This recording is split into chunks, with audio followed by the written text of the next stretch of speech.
दुर्घटन मृत दुई युवकों परिवार को भेटिले बीजेपी कर्मकर्ता।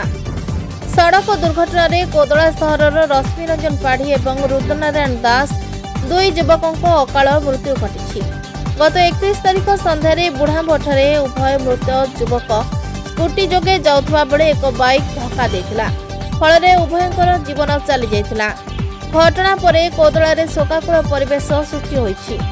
उभय परिवार गरीब असहाय अटंती।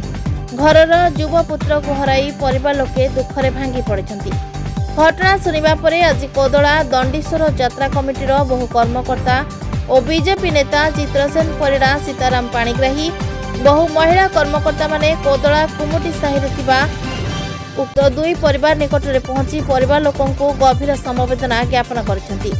शोक संतप्त परिवार वर्गों को गभीर समवेदना जणाइबा सह किछि सहायता प्रदान करिसेंती।